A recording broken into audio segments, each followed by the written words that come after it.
Boa noite, sejam todos bem-vindos ao Espaço de Jesus.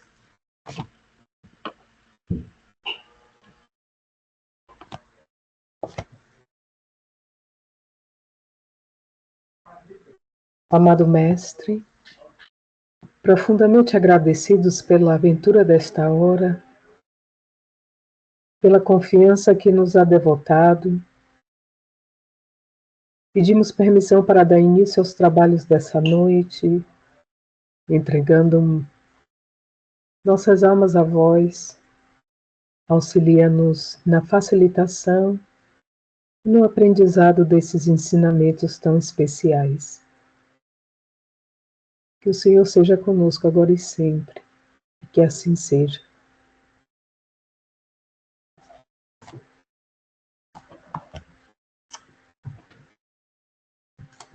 Alguma pergunta, algum comentário a respeito do que foi trabalhado na semana passada? Não? Beleza. Nós gostaríamos só de informar que, por conta dessa nossa viagem para o Brasil, nas próximas semanas, né, eu ficarei facilitando os encontros das terças aqui, né, e depois, a partir do dia 18 de novembro, a nossa Cláudia retoma, ok? Então, nós paramos no nosso livro Plenitude, no capítulo Caminhos para a Cessação do Sofrimento.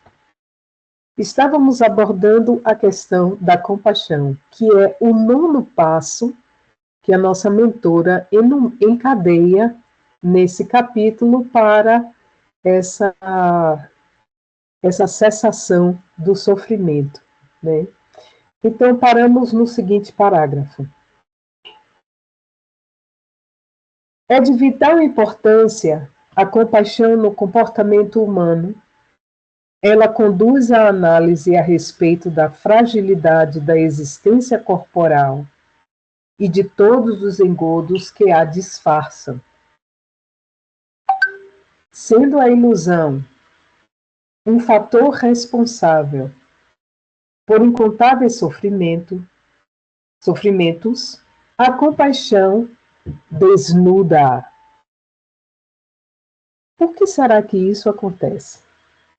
Por que será que a compaixão tem esse efeito maravilhoso de desnudar a ilusão? A verdadeira compaixão, ela literalmente significa sofrer com, partilhar do sofrimento de alguém. Enquanto nós estamos fazendo isso de uma maneira desinteressada, só logramos fazê-lo desinteressadamente, sem uma agenda subrepetida, né? Sem uma agenda pessoal. Aquele que se questiona, aquele que para refletir no seu próprio sofrimento.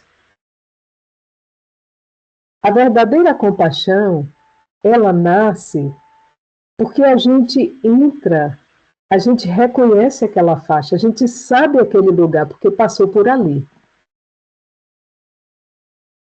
Então, por compreender, por já ter passado por aqueles percalços, ou percalços equivalentes, a nossa mãe e mentora explica, por ter passado por percalços equivalentes, nós temos um sentimento, um conhecimento, vamos dizer assim, da situação, né? A verdadeira solidariedade, ela requer desse desinteresse, dessa vontade de servir, dessa vontade, dessa bondade que a gente vai despertando em retribuição a tudo aquilo que a gente recebe. Basicamente, um desejo inato de estar em harmonia com o resto da criação. Então, essa proposta de harmonização, ela é diametralmente oposta à questão da ilusão. Se a gente está de olho no sofrimento, se a gente está pensando feridas, se a gente está abandonando propostas de prazer para estar servindo, para estar ao lado de quem está sofrendo, passando por dificuldades, então nós estamos do outro lado do espelho, do outro lado da ilusão. Daí que a compaixão tem esse efeito, vamos dizer assim, efeito colateral da compaixão é desnudar a ilusão, porque a gente vai acompanhando a trajetória, não só a nossa, mas como de outros, e vai vendo o que a desatenção, a precipitação, a paixão, a falta de reflexão e tudo mais acarretou aquelas dificuldades. Né? Só um momentinho que eu acho que colocaram alguma mensagem aqui no chat.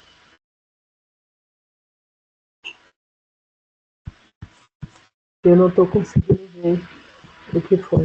I don't see anything either, though. Era o quê? Não, viu? Não. Ok. Alguma pergunta até aí? Ficou claro? Ficou claro. Ok. Então vamos. Por que se fantasia a existência terrena com quimeras e sonhos, a realidade, desfazendo essa imagem infantil, leva ao sofrimento todos aqueles que, imaturos, confiaram em demasia na transitoriedade das formas e da apresentação física, das promessas de afeto imorredouro e de fidelidade perpétua, de alegria sem tristeza e meio-dia sem crepúsculo no fim da jornada. Esse parágrafo é belíssimo, porque nós temos o hábito de fantasiar a jornada terrena, adornar a jornada terrena com todos esses sonhos que ela descreve na segunda parte do parágrafo, né? Essas promessas de amor infinito, eterno e tudo mais, fidelidade perpétua, enfim, é todo este corolário de ilusões que nós temos o costume de cultivar. Então, porque nós cobrimos, né, a existência terrena com todas essas expectativas, essas fantasias e esses sonhos, a realidade vai nos provar errôneos, equivocados. A realidade vai desfazer esse sonho, porque eram tudo projeções da nossa cabeça. E isso é interessante, porque essa palavra, a realidade, ela é uma palavra bastante importante. É uma palavra bastante importante, porque a gente tem o costume de usar essa palavra como se ela fosse assim, um troco de 5 centavos. Não, na realidade, a gente fala realidade à torta. Não, porque a realidade é a realidade, a gente não sabe qual é a realidade na verdade. Porque todo mundo vê, todo mundo enxerga o mundo, a gente faz as leituras do mundo conforme os nossos próprios conteúdos internos. É sempre assim. Então, vamos estar sempre em contenda, de uma maneira e de outra, com que o mundo, com o que a realidade realmente expressa. Então, ela vai estar sempre causando um certo atrito e desmascarando as ilusões, né? Saiu recentemente uma canção, eu compartilhei com alguns de vocês, que eu achei muito bonita, um jovem rapista brasileiro, MC, não me lembro agora o nome dele, mas ele gravou uma faixa com o Gilberto Gil, e ele vai naquela conversa do rap, né, que é uma conversa de uma nota só, falando das dificuldades, como é que a gente faz. E é um diálogo com o Gilberto Gil, que já é um senhor idoso, perguntando como é que você fez, você que é preto, você que também veio de uma condição difícil, de muito preconceito, como é que a gente faz? É só ganhando dinheiro que se encontra a felicidade? E ele começa a falar dessas as dificuldades que ele enfrenta no seu meio e os benefícios e as ilusões e os prazeres que ele quer sorver, que ele quer ter acesso. E aí, Gilberto Gil, menino, quando eu era da sua idade, eu já cantava, eu já fazia, já acontecia. E o que eu posso lhe dizer é que essa dor, ela é a ilusão morrendo no coração. Deixa queimar, deixa arder. Ele acaba com uma poesia bem engraçada, né, que é um verso infantil de uma ciranda bem antiga. Ele diz: a ilusão queimando no coração. Deixa queimar, deixa arder, pimenta, pimentinha, pimentão. Deixa queimar, deixa arder, porque isso é MC Ariel. É isso que esse que é o objetivo da dor, da desilusão. Ela, na verdade, não é uma punição, exatamente. Ela é a realidade corrigindo a nossa miopia, corrigindo o nosso astigmatismo.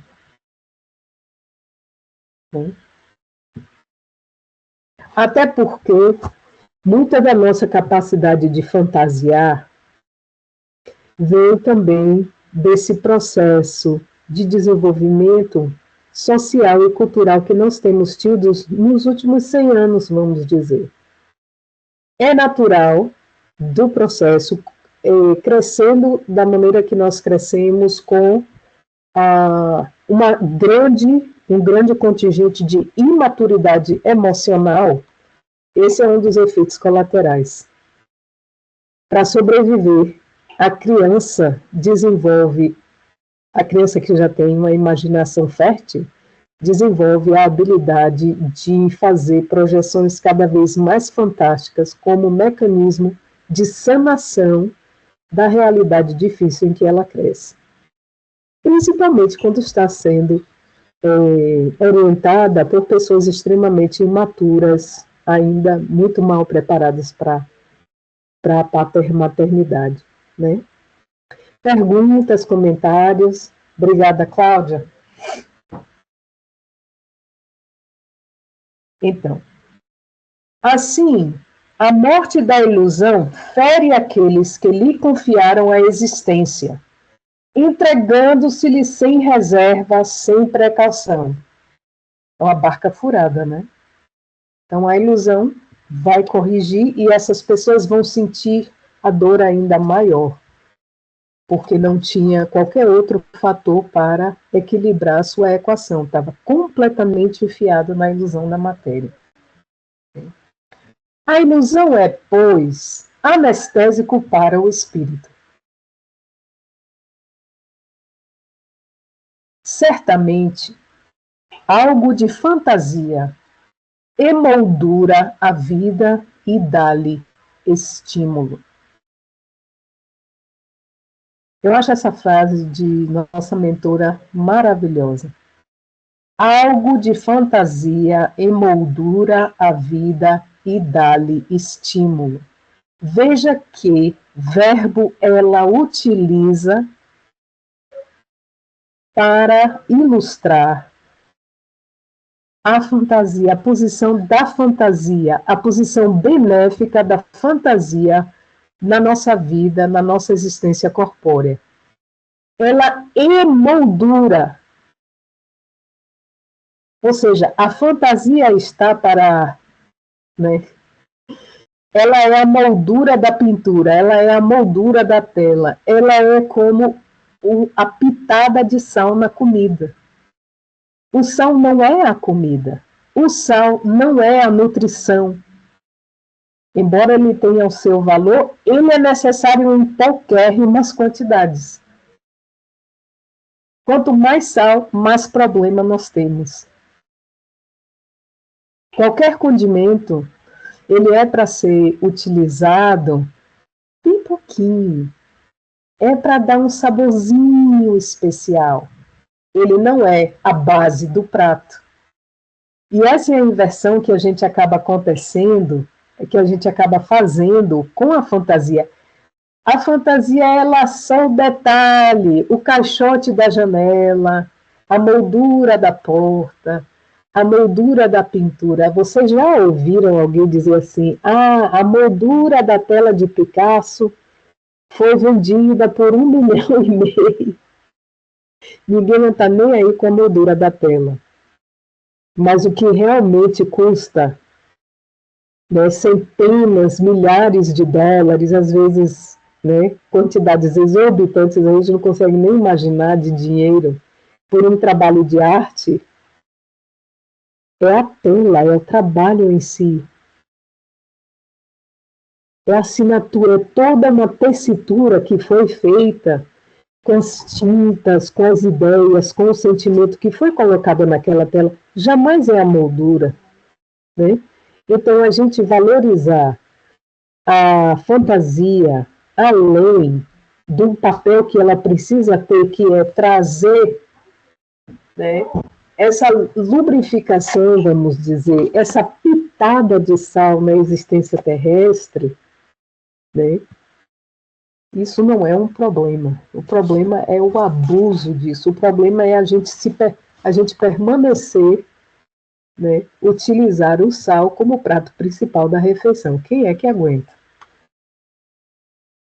Entretanto, firmar-se nos alicerces frágeis da ilusão, buscando aí construir um futuro, é pretender trabalhar sobre areia movediça, ou solo pantanoso coberto por água tranquila apenas na superfície. Olha que imagem maravilhosa. Por quê? Porque é uma situação transitória.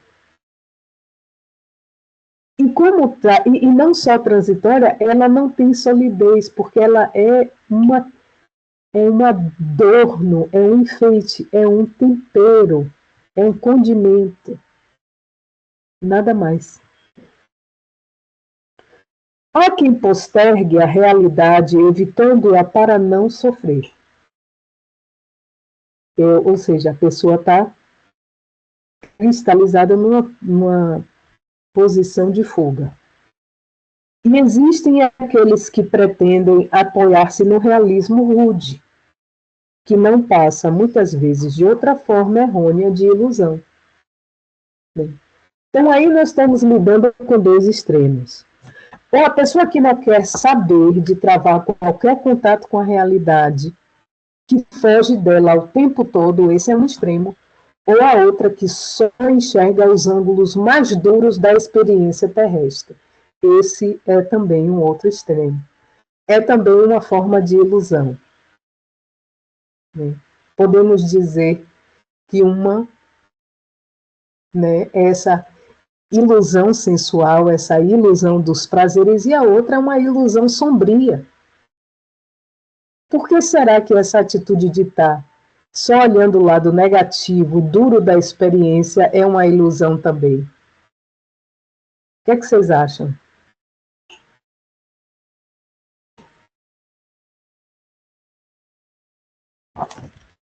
Eu acho que é a falta de equilíbrio mesmo, né? Ou vai para um lado ou vai para o outro. Exatamente. Exatamente. Equilíbrio. O equilíbrio, ele é sempre necessário. Todas as vezes que a gente vai faltar com equilíbrio, vamos estar pendendo para um extremo ou para outro. Então, é natural do nosso processo de evolução, sim? Daí que a gente precisa estar buscando o caminho do meio, né? O caminho do equilíbrio. Então, não, isso já está muito exagerado, preciso dosar. Não está muito exagerada para a gandaia, preciso dosar. Não preciso me socializar tanto, preciso também abrir um espaço para refletir. Ah, não, estou me isolando muito, estou ficando a pessoa muito. Vamos ver o que é que a gente pode fazer. Então, é necessário a gente ter Claro que cada situação é uma situação, mas é necessário a gente buscar ter uma atitude de equilíbrio, porque a vida não é só delícias e blandícias sensoriais, e a vida também não é só tortura e horror, né? Então, fazer uma projeção tanto de uma coisa quanto de outra é uma posição de ilusão. Por quê? Porque não está interagindo com a realidade de uma forma equilibrada. Então, a nossa mentora vai elaborar aqui. A consciência da realidade resulta da observância dos acontecimentos diários, questão da presença, da transitoriedade do chamado mundo objetivo e da análise tranquila e lúcida a respeito do que é verdadeiro em relação ao aparente, do essencial ao secundário e sucessivamente. Nós precisamos dos opostos. Nós precisamos, a gente vai aprendendo, né? Vai aprendendo a dosar no processo de amadurecimento psicológico. A gente vai tem esse outro lado aqui. Não, o espírito precisa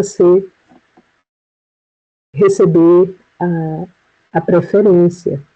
Então, a gente vai tendo esses diálogos, vai fazendo essa reflexão, né? Não tem como ter uma postura equilibrada e ter um vínculo com a realidade, ou seja, estar presente, né? Nem estar enclausurado num passado, por mais fantasioso ou por mais doloroso que ele seja, porque aí nós temos também ambas as posturas representadas. E nem também uma projeção futuro só de delícias ou só de desgraças. Porque aí também estamos vendo as duas posturas ilusórias representadas, os dois extremos. É preciso estar no presente, buscando ter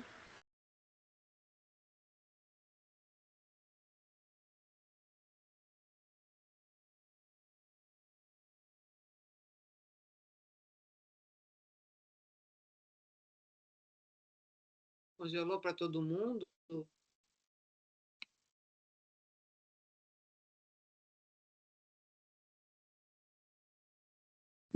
Para mim congelou, Débora, sim. Oi. Aí, voltou. Perdão, não sei o que foi que aconteceu.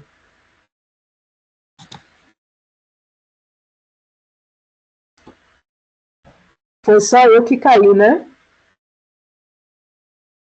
Foi só eu? Aparentemente. Ok.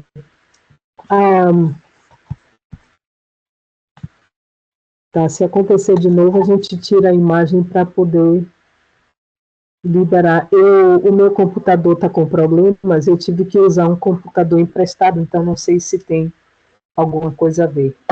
Mas, enfim, vamos lá. Até aí, algum comentário, alguma pergunta?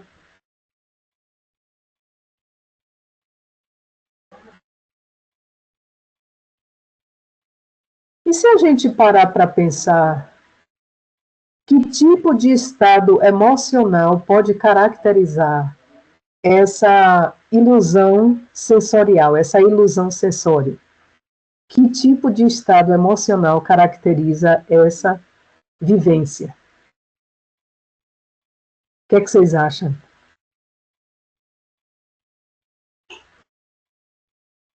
Será que tem apego à matéria?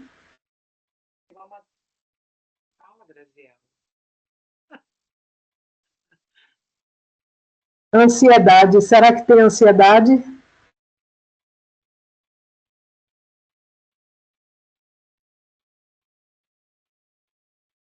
Imediatismo. Ansiedade, falta de paciência. Dependência com os prazeres específicos, né?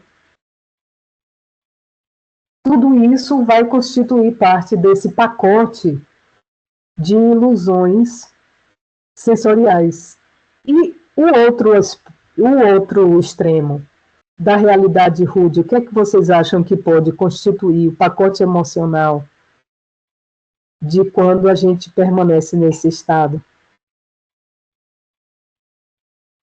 Será que teria pessimismo?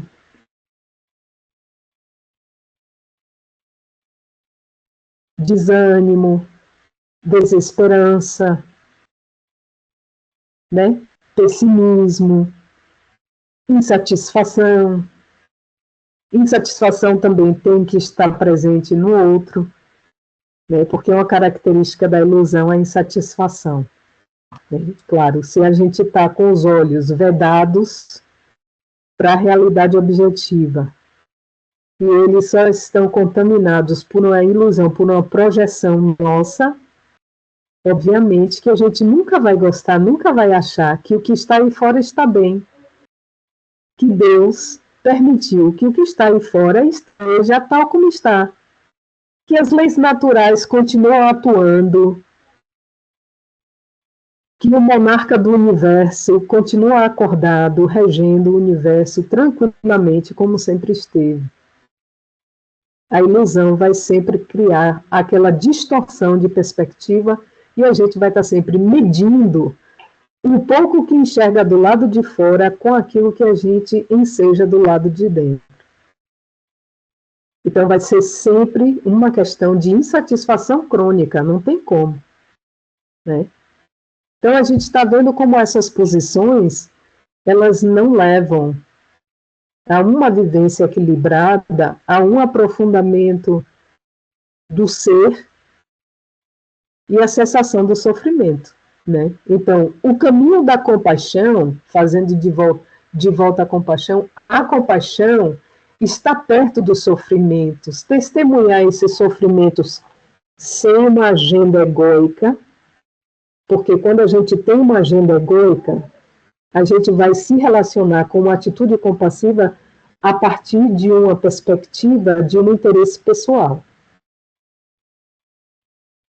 E isso geralmente causa estafa, cansaço, saco cheio, já não quero mais ir para o centro espírita, já não aguento mais ver essas pessoas, já não aguento mais fazer, já não quero ir mais para aquele lugar. Muitas vezes a gente se satura, e quando a gente atinge um ponto de saturação, quando a gente está fazendo um trabalho que a gente acha que é compassivo, é um trabalho no bem, os bons espíritos nos ensinaram que esse cansaço de servir no bem tem mais a ver com uma contaminação da nossa iniciativa com situações pessoais conflituosas do que realmente uma vontade de servir desinteressada. Então a gente precisa parar um pouco, recalibrar, né?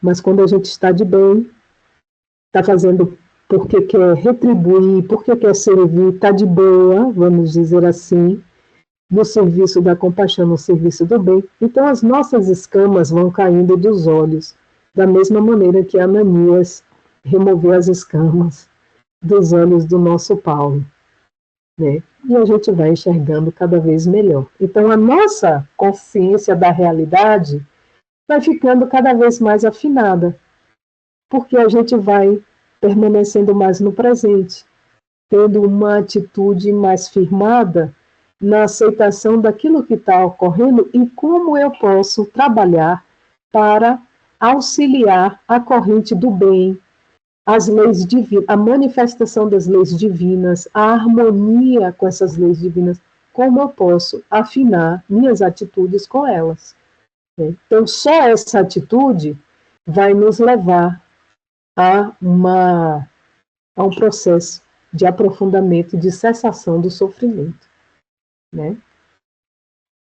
Então, a compaixão por si mesmo, amor a si próprio, faculta a visão realista, sem agressão, dos objetivos da existência terrena, impulsionando a compaixão pelo seu irmão, amor ao próximo.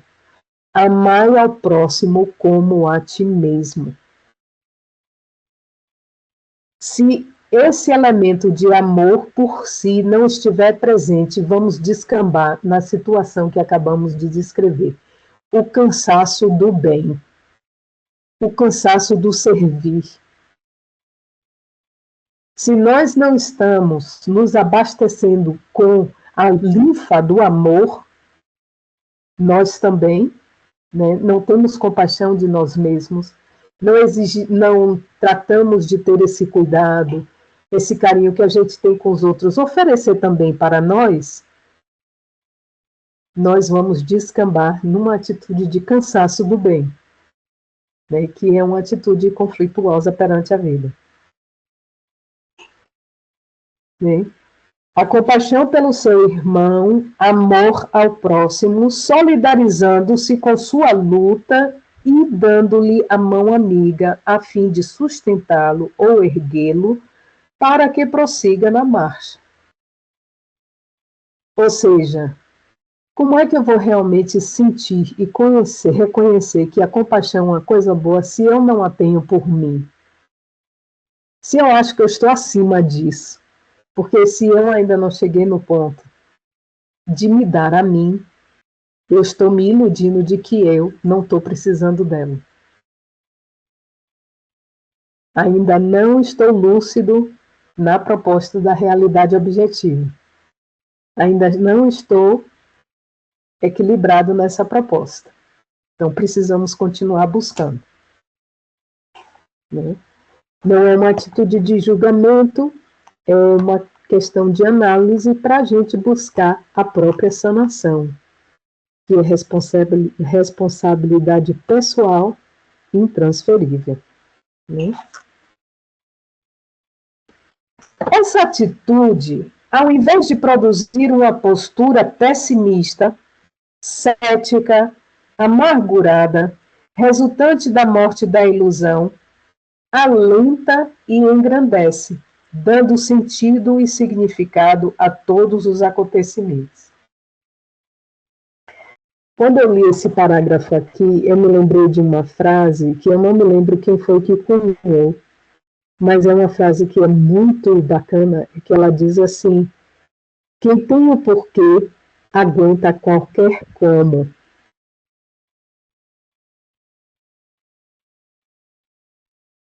A nossa Cláudia já disse várias vezes, né?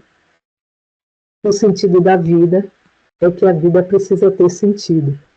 Se o porquê está ali, se o sentido está, então a gente suporta qualquer dor, qualquer dificuldade, qualquer como. Né? Então, uma proposta de compaixão por si vai nos levar à verdadeira compaixão pelo próximo. Vai também nos levar a travar um contato mais honesto com a realidade, porque nós não vamos estar fugindo pela tangente, pelo caminho dos prazeres ou pelo caminho do sufocamento, né? De uma ilusão sombria ou de uma ilusão sensualista. Então vamos estar buscando lidar com a realidade, interagindo com ela no momento presente, mas sem sair, sem sentir essa necessidade de buscar uma saída pela tangente. Então, no momento em que a gente faz isso, mas você não bebe mais, você não fuma mais, você não vai para a festa. Não. É porque, à medida que a gente vai amadurecendo, a gente descobre novos prazeres que são ainda mais alentadores, ainda mais fomentadores de vida, fomentadores de alegria, engrandece, aquece a alma da gente. Né? A gente vai descobrindo novos ângulos da experiência existencial, sempre, sempre. Né? Tem aquela bela imagem da cultura judaica de que a vida é uma escada em espiral. A gente passa pelo mesmo ponto, mas sempre de uma perspectiva um pouco diferente. Né? Vamos em círculos, mas como é em espiral, vamos estar sempre olhando aquele mesmo ponto a partir de uma outra percepção. Perguntas, comentários? Não? Vamos levar então. Por isso, a compaixão se torna fator que faz cessar os sofrimentos. Como resultado natural dos outros passos, partindo da emoção para a ação. Ou seja, como resultado natural dos outros passos que ela vem enumerando aqui. Lembra que ela começa com aquela proposta de nós fazermos uma projeção da imagem da mãe. E aí a gente vai, né, desenvolvendo uma atitude de perdão e de compreensão. Vocês lembram disso? Até a gente começar a ver, a gente começar a agasalhar o pensamento de que Deus, primeiro a mãe em todas as criaturas e todas as coisas, depois Deus em todas as criaturas e todas as coisas. A gente vai, assim, começando a agasalhar o pensamento de que existe bondade em tudo, em todas as pessoas, mesmo que esteja dormindo, né? Aí esse sentimento vai crescendo, e aí a gente começa a poder identificar a bondade que está sendo expressa à medida que a visão da gente vai se dilatando, né? Então, cada vez mais a gente vai sentindo essa necessidade de se conectar com essa força.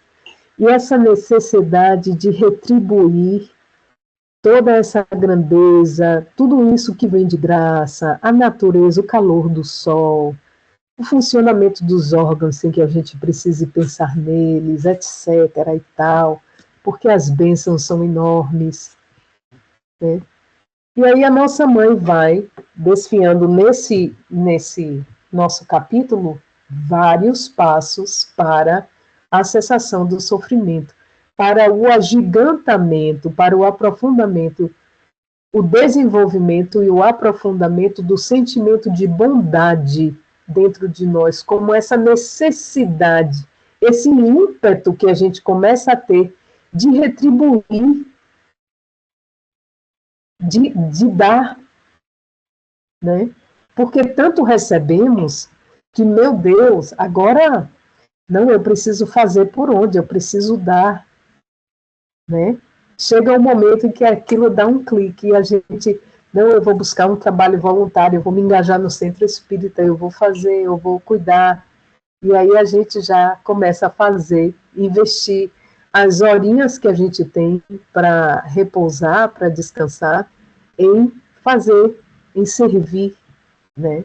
E isso vai se aprofundando mais e mais, até desaguar no porto da compaixão. E aí, mais além, né? Porque nós temos um total, a nossa mentora enumera um total de 12 passos nesse capítulo, e nós agora estamos por adentrar o passo 10. Né? Então, a compaixão precisa culminar em que a gente elaborou todo esse sentimento nesses passos.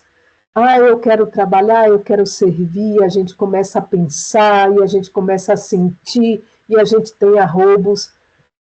Inevitavelmente, esses arroubos precisam ser como uma represa que deságua no comportamento, na ação, no trabalho, no serviço. Daí que ela diz aqui, partindo da emoção para a ação, porque não basta a gente sentir um calorzinho gostoso na alma, é preciso também apacentar as ovelhas. Pedro, tu me amas? Amo, Senhor. Então, apacenta as minhas ovelhas. Pedro, tu me amas? Amo, Senhor. Apacenta as minhas ovelhas. Da emoção para a ação. Não adianta só amar. Não adianta só querer, eu te quero tanto bem. Mas o que é importante para você? Se é importante para você e eu te amo, acaba sendo importante para mim também. Então, apacenta as ovelhas.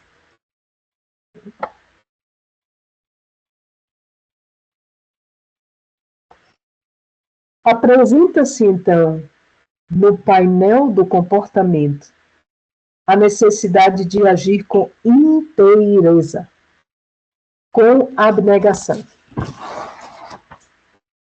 transformando os propósitos mantidos em realização enobrecedora. Todas as experiências humanas constituem formas de amadurecimento da criatura. Algumas decorrem dos deveres imediatos e são comuns a todos, constituindo sua vivência um fenômeno natural, sem o qual se experimenta inevitável alienação com todas as suas consequências perniciosas. O fato de participar do contexto social, mesmo que sem gestos incomuns ou de arrebatamento, equipa o indivíduo com recursos emocionais que lhe trabalham a existência, aformoseando-a com estímulos crescentes para o seu prosseguimento. O que isso quer dizer? Quer dizer que o contexto social em que nós vivemos traz reencarnação pós-reencarnação, ele é como uma lixadeira. O contexto social e as suas características, essa nossa existência, ela produz inúmeras possibilidades de amadurecimento da criatura. Tudo são oportunidades de crescimento e amadurecimento, né? E o fato de participarmos do contexto social também é um desses fatores, né? Não precisa ser uma coisa grande, não precisa ser enorme, né? Um gesto heróico, um gesto de holocausto, vai levar um tempo para a gente chegar lá. Mas o contexto social em si, ele oferece inúmeras oportunidades para que a gente desenvolva toda uma corte de bons sentimentos, de boas emoções e de boas atitudes dentro da nossa própria pequenez. Sem o arrebatamento, sem que aquilo seja uma coisa do fim do mundo. Tá? No que tange aos meios para facultarem a cessação do sofrimento, as ações meritórias, conforme já enfocadas, são preponderantes, destacando-se aquelas inabituais, que caracterizam os temperamentos nobres, os sentimentos abnegados. Distinguir-se por meio dos gestos incomuns, desconhecidos, é forma de buscar a iluminação mediante o concurso da realização de tudo quanto internamente se conjuga para esse fim. Então, aqui ela está falando um pouco mais a respeito dessas ações mais elaboradas, né? Gestos incomuns, né? Como de pessoas ilustres que a gente conhece, a atitude de Gandhi, por exemplo, ou a atitude de nossa querida irmã Dulce, né? Que se celebrizou em Salvador, Bahia. Enfim, quem acumula um tesouro tem em mente aplicá-lo em finalidades específicas. Se portador de sabedoria, pense em multiplicá-lo ao tempo em que o investe, escolhendo os empreendimentos mais rentáveis, seja do ponto de vista econômico, assim como de retribuição emocional. Com essa atitude promove o progresso, gera oportunidades de serviço e dignifica as vidas que antes estavam sob a ameaça do desespero e da inutilidade. Ou seja, vai chegando uma hora que a gente vai sentindo, a gente vai acumulando aquela serenidade, aquela maturidade, aqueles conhecimentos, aquela reflexão no silêncio, o trabalho silencioso da reforma íntima, tudo isso, todos esses deveres, eles vão cobrando forma, vão cobrando uma psicosfera própria, né? A gente vai ficando grávido disso. E para tudo na vida, a gente vê as quedas d'água, né? Tem muitos processos da natureza que eles acontecem simplesmente por quê? Porque a energia flui de onde existe mais para onde tem menos. Na natureza, esse é um movimento, né? Os rios, eles vão nascer nas montanhas e eles vão correr para o mar. Eles não correm na direção oposta. Eles não correm montanha acima, eles correm montanha abaixo. Por quê? Porque nós temos aí um gradiente. Onde temos mais altitude, vamos dispersar essa água para onde temos menos altitude. Tudo na vida existem inúmeros processos que obedecem a essa lei de sair de uma concentração mais elevada para um lugar onde aquilo está menos concentrado, buscando o meio, buscando o equilíbrio, né? Uma coisa interessante acontece quando a gente tira, né, um copo, um vasilhame da geladeira e a gente bota a temperatura ambiente. Daqui a pouco ele vai ter aquela capa, né, de aguinha, daquela condensaçãozinha do lado de fora. Isso também é um movimento de harmonização, onde existe mais frieza. A frieza está se irradiando para onde existe menos frieza, da mesma forma que o calor se irradia para onde tem menos. Então, a vida, ela está sempre nesse toma lá da cá. Como as árvores, né? Elas precisam do nosso lixo para produzir alimento.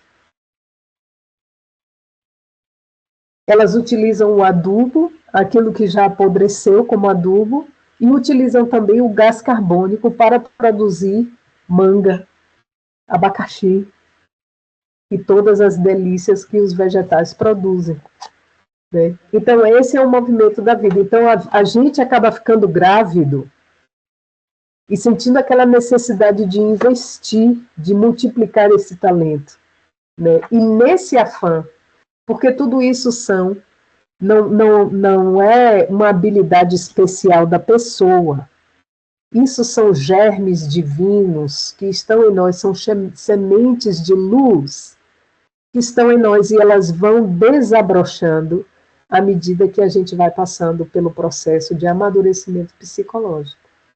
Não é privilégio de Madre Teresa de Calcutá, não é privilégio de Gandhi, não é privilégio de Pai Francisco de Assis, não é privilégio de Chico Xavier, não é privilégio nenhum deles. O que eles tiveram foi o quê? O seu esforço. Eles fizeram o seu esforço. Eles abriram clareiras na mata, eles permitiram que a luz do sol, do amor, penetrasse e fizesse esse caminho que nossa mentora enumera, ilustra para nós nesse capítulo.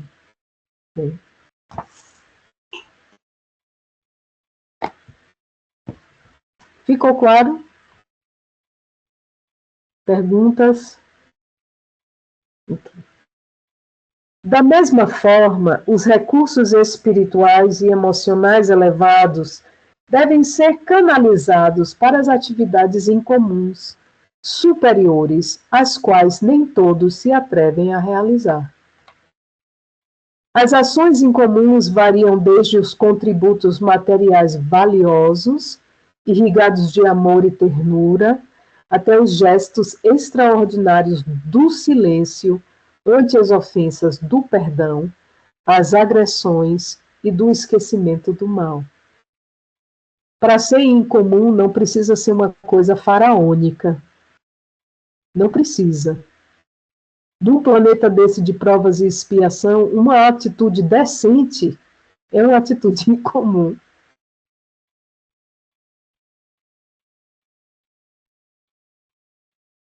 ser uma pessoa íntegra, não pensar só no meu e nos meus Mateus, é uma atitude incomum.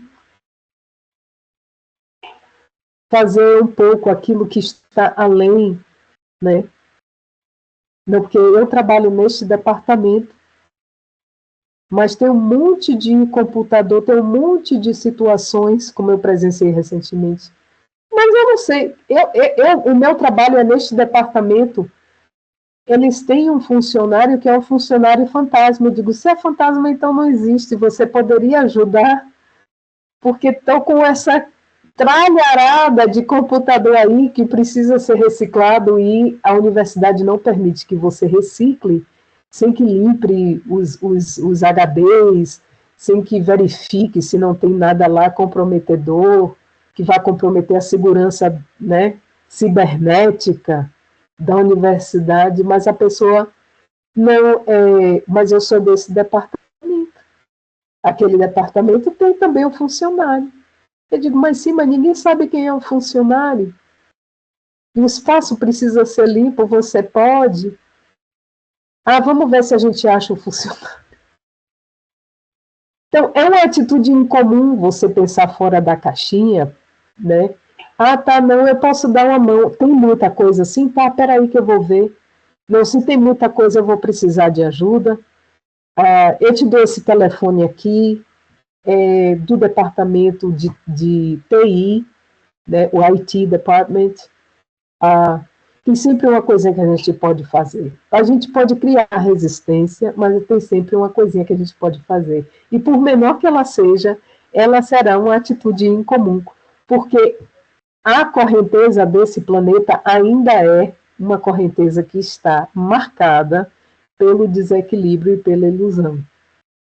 Ainda mais agora, nesse momento de transição, né? Então, não precisa ser uma obra faraônica. Ah, vai abrir a mansão do caminho 2.0. Não precisa ser isso. Né? E é isso que a nossa mãe vem nos convidar a fazer. Tudo aquele que dilui as forças negativas que teimam por obstruir o avanço, utilizando-se do detergente do amor, evita contaminar-se.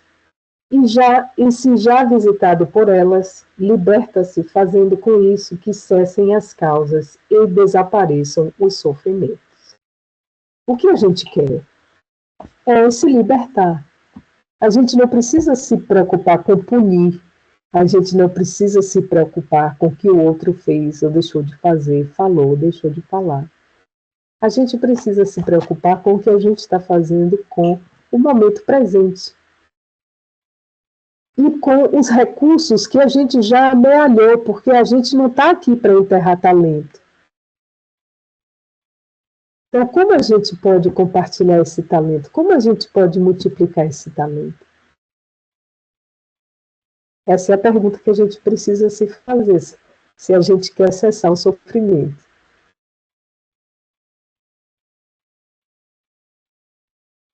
Bem, interessante que esse passo que a nossa mentora está conversando aqui é a busca da inteireza e da abnegação. A busca da inteireza. O que é inteireza? A gente buscar ter uma postura coerente perante a vida, agir com integridade, com honestidade para consigo mesmo e para com os outros. E a abnegação é quando a gente tem uma atitude de sacrificar o nosso próprio prazer, o nosso próprio repouso para servir. Quando a gente diz assim, fulana está no hospital, não pode deixar que eu possa ajudar. E a gente deixa de passar uma tarde de domingo em casa, com a família, para passar no hospital com aquela pessoa que está enferma. Isso é um ato de abnegação. Quando a gente pega, né, com dificuldade, eu tenho esse dinheirinho sobrando, eu tenho aqui, né, essa ferramenta, mas, poxa, fulano precisa tanto mais do que eu. E a gente dá daquilo que a gente precisa. quando a gente identifica, né? O óbolo da viúva é uma atitude de abnegação.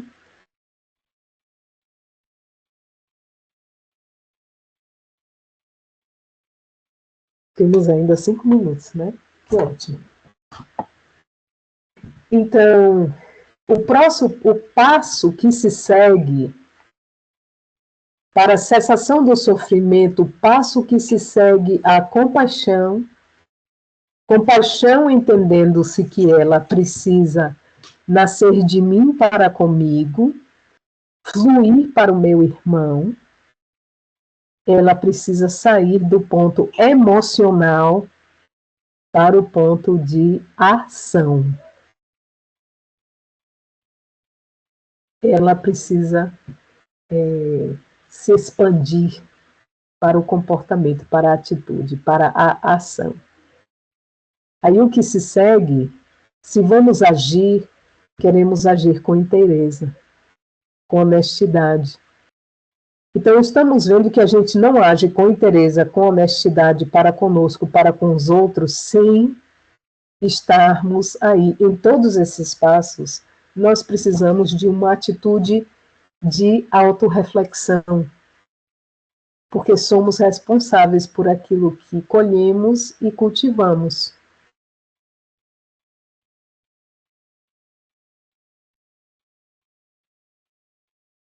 Então, precisamos estar aí atentos, né?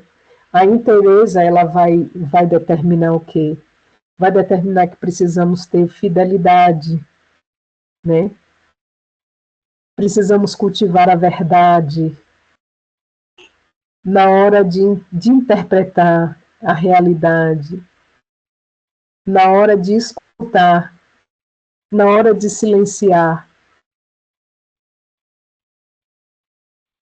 Se existe barulho, se existe confusão, se existe qualquer sentimento negativo, a gente precisa silenciar. Ter a abnegação é o quê? É a gente se negar o direito de julgar, se negar o direito, porque afinal de contas o livre-arbítrio é um direito. O direito de fazer aquilo que não se deve. Eleger o melhor, né? Então, esse passo, o 10º passo, se caracteriza por todas essas atitudes. A inteireza e a abnegação se caracterizam por todas essas atitudes em múltiplos graus, né? Perguntas, comentários? O algodão do silêncio, justamente.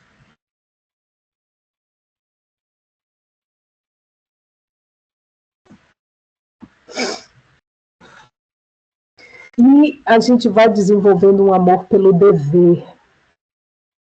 Porque o dever, ele se torna aquele lastro seguro. A gente cumpre com o dever, chega no fim do dia, está escalavrado de cansaço, mas está cantando hosanas ao Senhor, de alegria. Porque apesar de ter levantado com dor, apesar de ter passado por uma série de coisas, a gente pôde silenciar e a gente pôde servir e fazer o melhor que a gente podia oferecer no momento. E é uma das coisas mais gratificantes, né? A leitura sobre o dever em O Evangelho segundo o Espiritismo é uma das páginas mais belas, se não me engano, escrita por Lázaro, né? Enfim.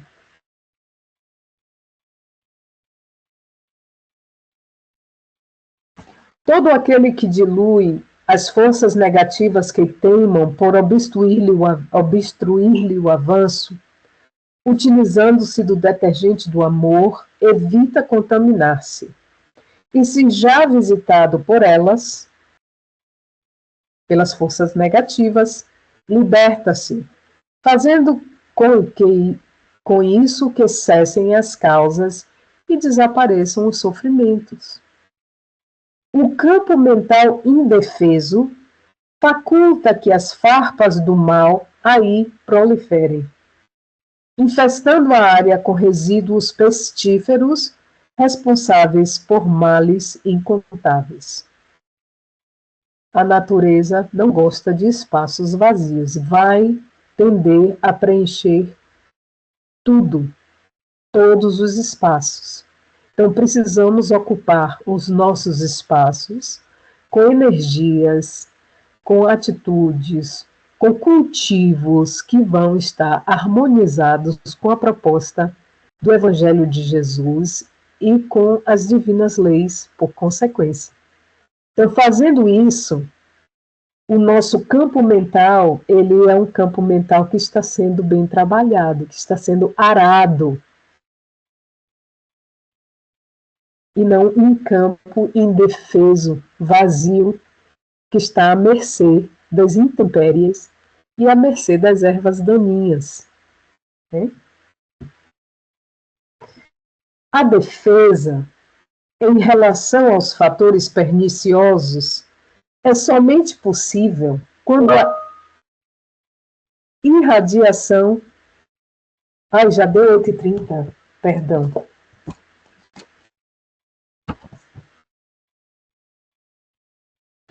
Paramos aqui, então. Obrigada a todos pela presença. Alguém gostaria de fazer uma prece de encerramento? Posso fazer?